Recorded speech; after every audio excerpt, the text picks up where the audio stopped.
paz do Senhor, em mais uma de nossa aula da Escola Dominical. Hoje estaremos falando da lição de número 5, a justiça moral e ética do reino de Deus, da nossa lição de Sermão da Montanha. Nosso texto de referência está em Mateus 5, do versículo 17 ao 20. Mateus 5, do versículo 17 ao 20. Vamos fazer a leitura. Não cuideis que vim destruir a lei ou os profetas, não vim abrogar, mas cumprir. Distingue e jamais passará a lei, sem que tudo seja cumprido. Qualquer, pois, que violar um desses mandamentos, por menor que seja, e ensinar aos homens, será o menor no reino dos céus. Aquele, porém, que os cumprir e ensinar, será chamado grande no reino dos céus. Porque vos digo que, se a vossa justiça não exceder a dos escribas e dos fariseus, de modo nenhum entrareis no reino dos céus. A nossa lição tem como texto áureo em Romanos 10, versículo 4. Romanos 10, versículo 4. Está escrito assim: porque o fim da lei é Cristo, para a justiça de todo aquele que crê. A nossa verdade aplicada diz o seguinte: o que distingue o autêntico discípulo de Cristo é viver com uma expressa vida dentro das suas dimensões e a mudança interior operada pelo Espírito Santo e pela palavra. Os objetivos da lição é ensinar acerca do significado da lei, mostrar o que era ser um escriba naquele tempo e apresentar a justiça de Cristo. No item 1, nós vamos aprender sobre a situação da justiça daquele tempo. No item 1, entendendo os preceitos da lei. Jesus afirmou que a lei é tão importante que nem sequer o menor detalhe escrito deixará de se cumprir. Mateus 5, 17 e 18 lembra exatamente disso. Não cuideis que vim para destruir a lei ou os profetas. Não vim abrogar, mas cumprir. É importante entendermos que Jesus Cristo não veio para negar a lei, mas sim cumpri-la de forma completa. Jesus foi o único homem na terra que conseguiu cumprir a lei de forma total. Não existiu nenhum homem na terra capaz de cumprir a lei de forma total, apenas Jesus. No 18 seguinte, porque em verdade vos digo que até os céus e a terra passarem, nem um jota ou um tio jamais passará da lei, sem que tudo seja cumprido. Jesus está lembrando que a palavra de Deus ela é cumprida. A palavra de Deus será sempre cumprida. Porque Deus não é homem para que minta, nem filho do homem para que engane. Mas Deus sempre faz cumprir as suas promessas e a sua lei. No item 1.1 diz o seguinte: o que é a lei, para que ela serve? E é muito importante, irmãos, nós descobrimos a importância da lei para a nossa vida. A importância da lei para entendermos um pouquinho do que nós estamos vivendo aqui na graça. As leis foram criadas para organizar a sociedade e, por consequência, a civilização, estabelecendo o que cada indivíduo poderia ou não fazer. Eram as leis que determinavam o que era certo do que era errado.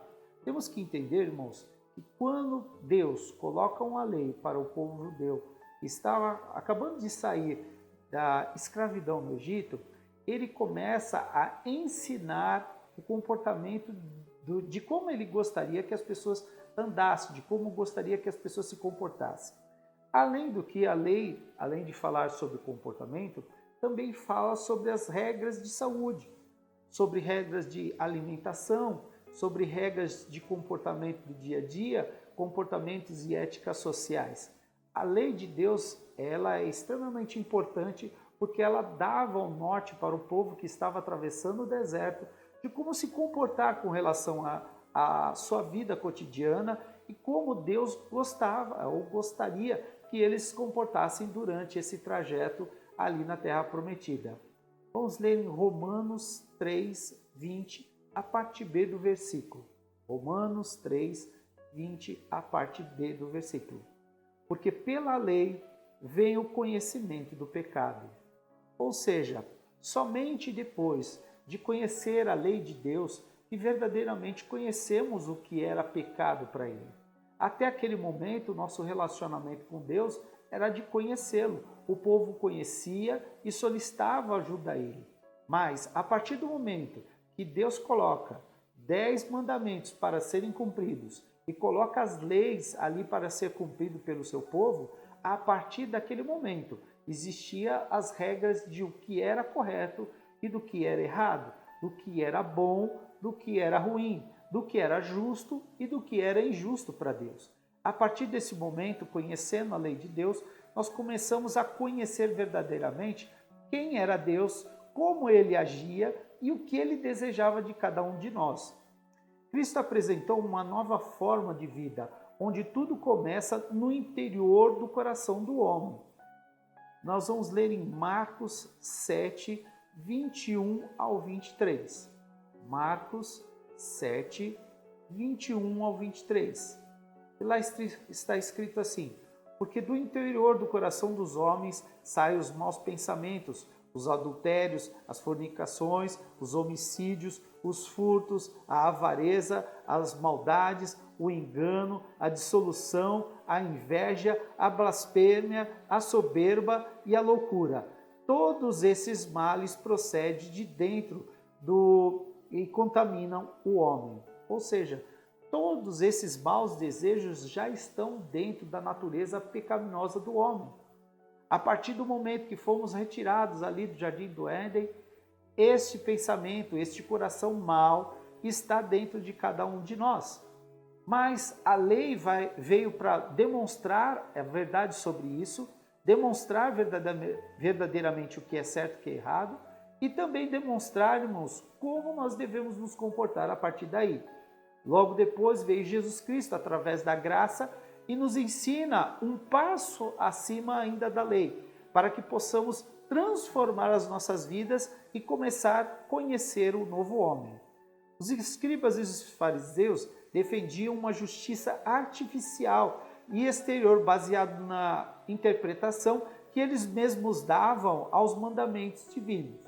Eles liam, faziam leitura e eles entendiam que aquilo que não estava escrito dentro daquela leitura, havia uma margem para eles desenvolverem uma outra lei, que na verdade não era a justiça real de Deus. A justiça que Jesus descreve, porém, é verdadeira e essencial. Ela começa no interior do coração de cada seguidor. Nós vamos agora para o tópico 1.2. O caráter fundamental da lei divina. A lei sempre foi o espelho que protegeu o homem para que não fosse consumido pela glória de Deus.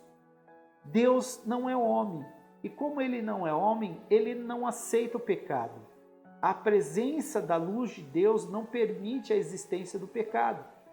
E o homem, querendo se aproximar de Deus, jamais poderia alcançar isso a partir do momento que existisse pecado dentro do homem.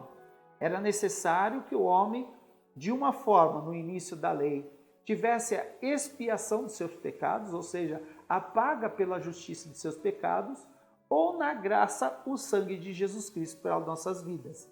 Isso é extremamente importante, porque sem as duas situações, o homem permaneceria afastado de Deus. Devido à natureza pecaminosa do homem, ele foi impedido de acessar a presença de Deus. Onde nós lemos isso? Em Romanos 3, 23. Romanos 3, 23. Está escrito assim: porque todos pecaram e destituídos estão da glória de Deus. Não existe nenhum homem, não existe criança, não existe velho, não existe nenhum ser existente na terra que não tenha associado ao pecado, porque a nossa natureza, a própria nascença do homem, ela vem através do pecado. E exatamente por isso, por este pecado natural do homem, que a partir deste momento nós estamos separados. Destituído é aquele que perde o direito de estar próximo. Nós somos destituídos da glória de Deus. Então, a partir do momento, ou através da lei, com a morte e a expiação do pecado, ou através do sangue de Cristo, para alcançarmos novamente a Deus. Ser santo é um pré-requisito de todo aquele que deseja aproximar-se a Deus. Isso é extremamente necessário, irmãos, porque sem a santidade não conseguimos encontrar o reino de Deus. Tópico 1.3. As exigências da própria lei. A lei continha uma absoluta exigência, de modo que se alguém guardasse toda a lei, não guardasse toda a lei, mas violasse um mínimo ponto, era culpado e deveria ser sentenciado. Ou seja, a lei fazia com que o homem ou cumprisse ela de forma completa, ou ele perderia o direito de ser salvo através da lei. E como nós já falamos no começo da lição, o único homem capaz de cumprir totalmente a lei foi Jesus Cristo. Ele veio para me salvar e para te salvar. E exatamente por isso, ele como Cordeiro de Deus, sem mancha, sem pecado, sem erro e nem falha, ele morreu por mim e por você, para que pudéssemos ter acesso a Deus. Tiago 2,10. Tiago 2,10. Está escrito assim: porque qualquer que guardar toda a lei e tropeçar em um só ponto, torna-se culpado de todos. Ou seja, não existia uma forma do homem natural cumprir a lei. Era necessário a vinda do Filho de Deus para transformar a oportunidade do homem de alcançar verdadeiramente o céu. Não existe outra forma de o homem alcançar a Deus sem ser através de Jesus Cristo. Ele é o caminho, Ele é a verdade e Ele é a vida. Não existe uma forma do homem pagar de forma natural para estar próximo a Deus. Mas eram fardos pesados e nem eles mesmos conseguiam cumprir. Os fariseus, eles colocavam essas leis e falavam que as regras que eles colocavam em cima da lei de Deus, eles tentavam cumprir. Mas quando eles colocavam muitas e muitas regras, nem eles mesmos começavam a cumprir as suas próprias leis. Então começava a ser uma coisa difícil e complicada até de se cumprir. Quero ler exatamente sobre a situação da hipocrisia dos escribas e fariseus com suas leis acrescentadas em cima da lei de Deus. Vamos ler em Mateus 15, versículo 7 ao 9. Mateus 15, do versículo 7 ao versículo 9. Está escrito assim: hipócritas, bem profetizou Isaías a vosso respeito, dizendo: este povo se aproxima de mim com a sua boca e me honra com os seus lábios, mas o seu coração está longe de mim. Mas em vão me adoram, ensinando doutrinas que são preceitos dos homens. Jesus fala exatamente disso. O coração deles estava totalmente afastado e a preocupação deles era cumprir uma lei que não era exatamente a lei de Deus, mas uma lei dos homens que foram criadas pelos escribas e pelos fariseus. Infelizmente, as coisas saíram dos trilhos e suas leis humanas obscureceram a essência da palavra de Deus. Por fim, o que era para ser preservado foi anulado por causa da tradição que havia transmitido por eles. Existiam muitas leis e muitas regras, irmãos, para ser cumprido e era muito difícil. Às vezes, muitas das vezes, eles mesmos esqueciam das regras e leis que eles mesmos tinham criado. Quero ler também mais um versículo com os irmãos, Marcos 7,13. Marcos 7,13. E diz assim: invalidando assim a palavra de Deus pelas vossas tradições, que vos ordenasses, e muita coisa fazeis semelhante a esta. Ou seja, as tradições do povo judeu já estavam sobrejugando a lei de Deus, já estava invalidando a própria lei de Deus. Muitas das vezes nós colocamos regras, condutas, tradições que nos impedem verdadeiramente de estarmos na presença de Deus.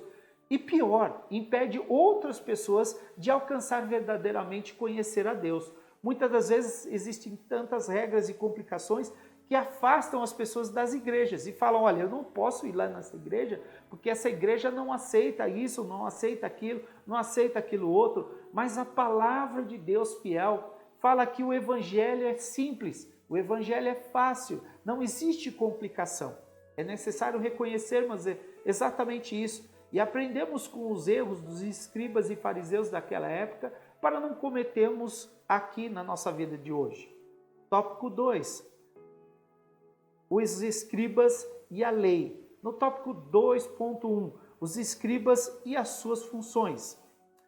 Para os hebreus, o escriba é o copista das escrituras sagradas e mais tarde intérprete da lei. Posteriormente, quase todas as nações começaram a ter escribas e esses trabalhavam, tornando-se essenciais para tanto da forma econômica, trabalho econômico, quanto do religioso. Então nós vamos ver exatamente a descrição disso em Lucas 5,17. Lucas 5,17. Na palavra de Deus lê-se assim: e aconteceu que, num daqueles dias, estavam ensinando e estavam ali assentados fariseus e doutores da lei, que tinham vindo de todas as aldeias da Galileia e da Judéia e de Jerusalém, e a virtude do Senhor estava ali para os curar. Ou seja, a virtude do Senhor começou a trabalhar. Tópico 2.2, a diferença entre o escriba e o fariseu. E é importante saber que existiam diferença de comportamento entre dois e diferença até da função de cada um dos dois. Então eu coloquei aqui Mateus 5:20. Nós vamos fazer a leitura de Mateus 5:20 para entendermos um pouquinho mais sobre essa diferença. Porque vos digo que, se a vossa justiça não exceder as dos escribas e de fariseus, de modo nenhum entrareis no reino dos céus.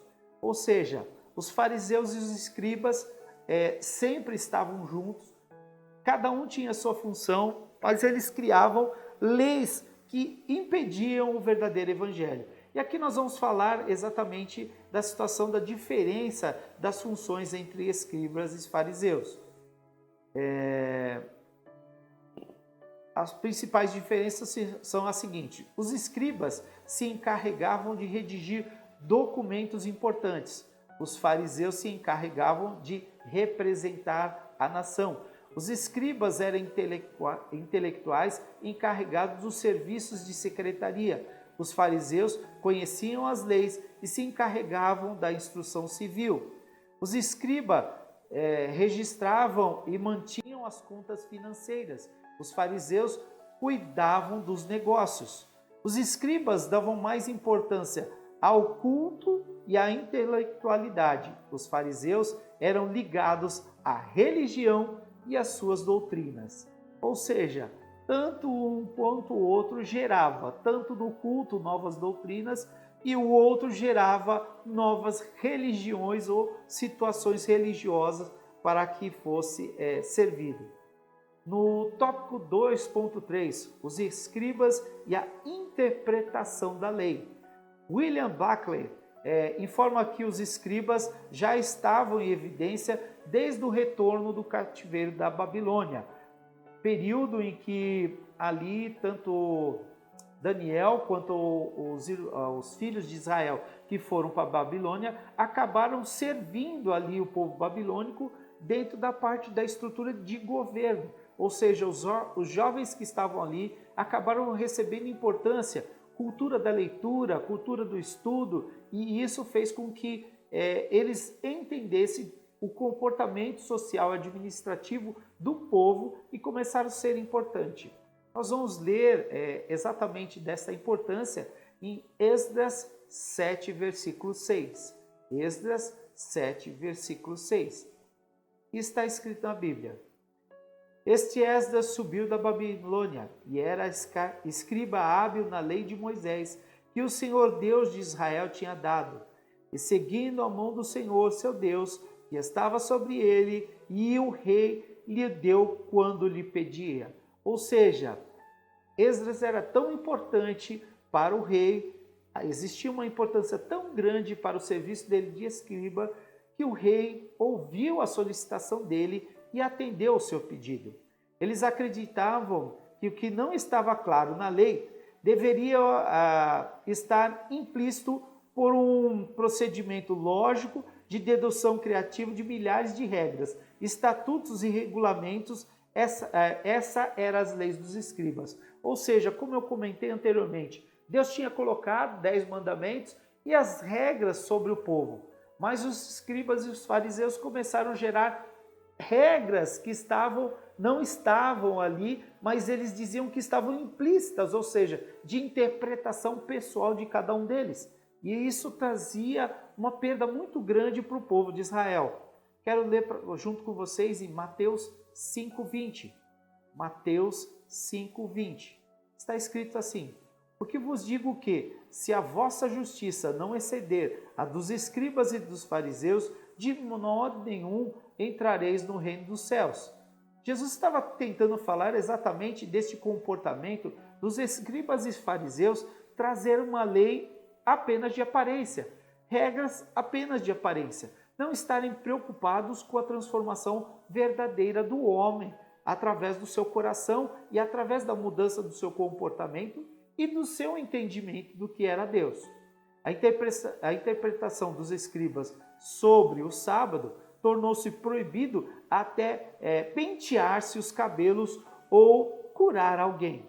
Imagine, irmão, se essa lei dos fariseus, dos escribas funcionasse agora, no sábado nós não poderíamos nem pentear os cabelos. Era uma coisa um tanto absurda, né? Sendo que o Senhor só tinha pedido que guardasse o sábado exatamente respeitando a situação da criação. Ou seja, era um dia especial para pensar no Senhor, sentir o Senhor, conhecer o Senhor, buscar ao Senhor. Mas, na verdade, eles começaram a colocar barreiras quase intransponíveis para os homens.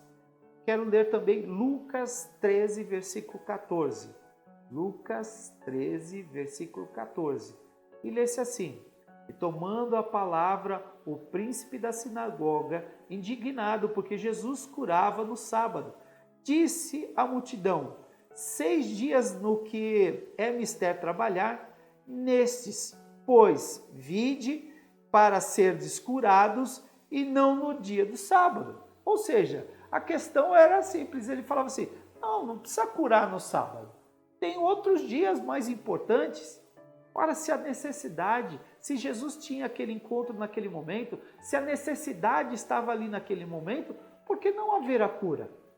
Mas a importância da situação, daquilo que os escribas já tinham ensinado, transformava a vida das pessoas e o príncipe da sinagoga começa a questionar: mas por que curar no sábado? Tem outros 6 dias que poderia ser curado.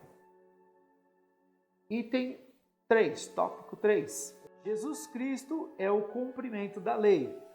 A fé cristã era, nos primeiros anos da igreja, percebida como uma nova religião que buscava derrubar a lei ancestral dos judeus.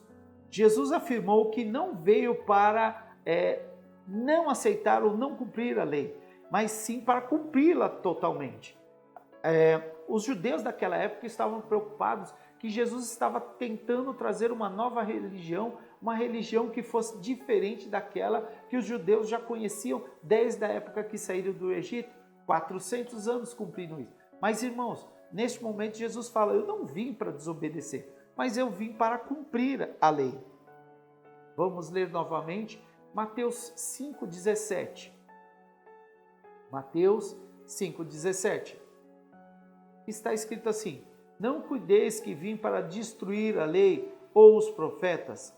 Não vim para abrogar, mas para cumprir. Não vim para negar a lei, mas vim para cumprir a lei. Jesus Cristo sabia da importância da palavra, do ensinamento de Deus para o povo.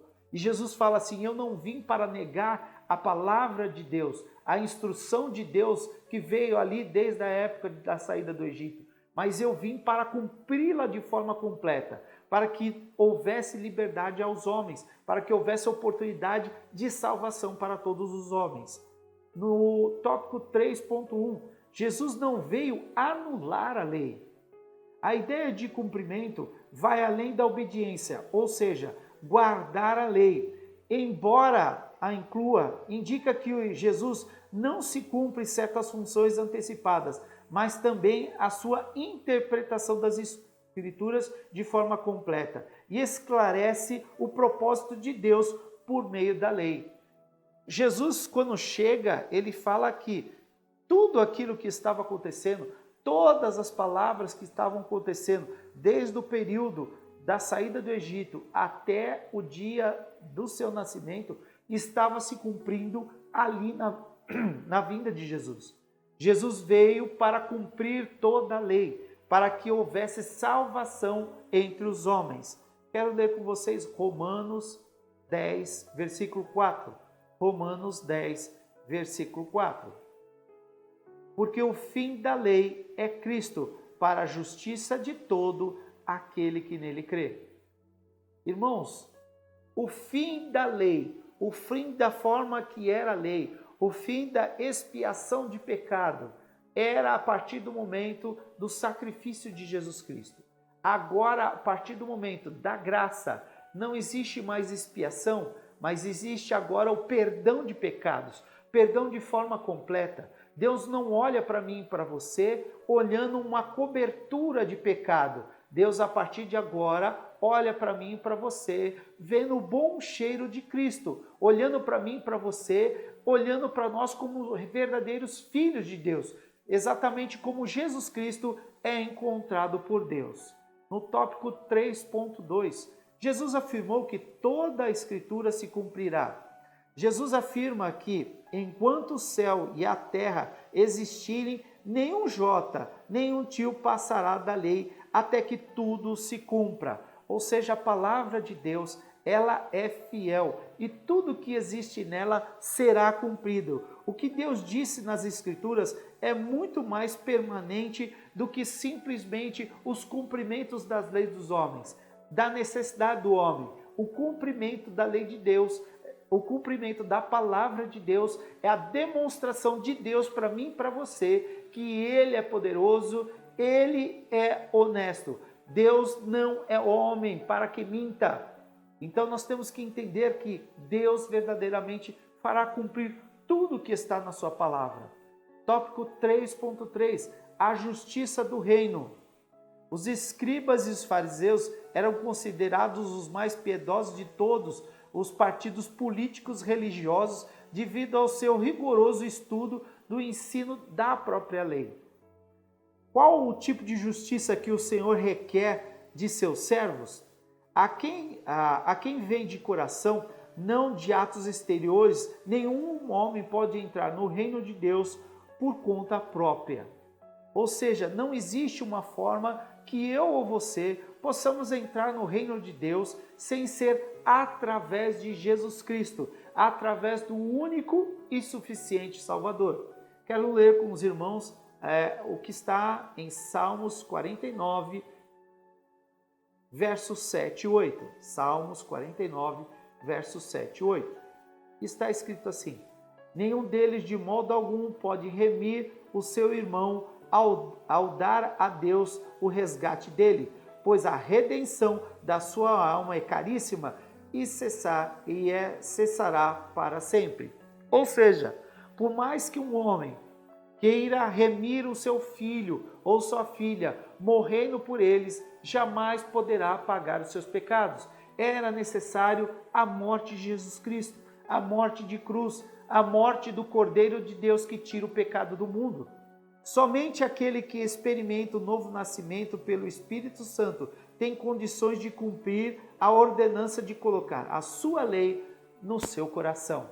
Quando nós conhecemos a Jesus Cristo, conhecemos a graça e amamos e confessamos que Ele é o nosso único e suficiente Salvador, a partir deste momento, a palavra de Deus começa a mudar o comportamento do homem, começa a mudar a atitude do homem. Não por um nascimento físico, como Nicodemos pensou, mas um nascimento como Jesus Cristo ensinou, um nascimento que transforma a vida, um nascimento de novo sentimento e caráter. Quero ler Mateus 5:20 para terminar a nossa lição. Mateus 5:20. Porque vos digo que, se a vossa justiça não exceder a dos escribas e dos fariseus, de modo nenhum entrareis no reino dos céus. A nossa justiça é a justiça da palavra de Deus, a justiça da verdade, a justiça da luz, a justiça que tem sal temperante, uma justiça que busca verdadeiramente amar o nosso próximo como a nós mesmos. Uma justiça que coloca Deus como nossa primeira prioridade, amar ao nosso Deus sobre todas as coisas. Essa é a justiça que conhecemos da palavra de Deus. E essa justiça nos transforma de dia a dia, em glória, para sermos novos homens, para sermos novos servos. E para um dia, com poder e grande glória, quando Cristo voltar nas nuvens, podemos ir com Ele no céu. Vamos orar agora para o encerramento desta aula, sabendo que nós precisamos verdadeiramente reconhecer a necessidade de conhecer verdadeiramente, de coração, a palavra de Deus, para que ela nos transforme, para que ela nos justifique perante o nosso Pai. Oremos. Senhor Deus, te agradecemos por esta aula. Pai, ajuda, Senhor Deus, a cada um dos meus irmãos que estão ouvindo esta aula nesta manhã. Dai, Senhor Deus, da tua misericórdia. Transforma, Senhor Deus, a vida de cada um deles. Que eles possam, Senhor Deus, ter as suas vidas justificadas. Que os seus corações sejam transformados de verdade. Que haja verdadeiramente um novo nascimento. Para que possam, Deus, ser luz no mundo e sal da terra. É o que te peço, Senhor Deus, e já te agradeço. Em nome de Jesus. Amém. Fique com Deus. E até a nossa próxima aula, aula de número 6.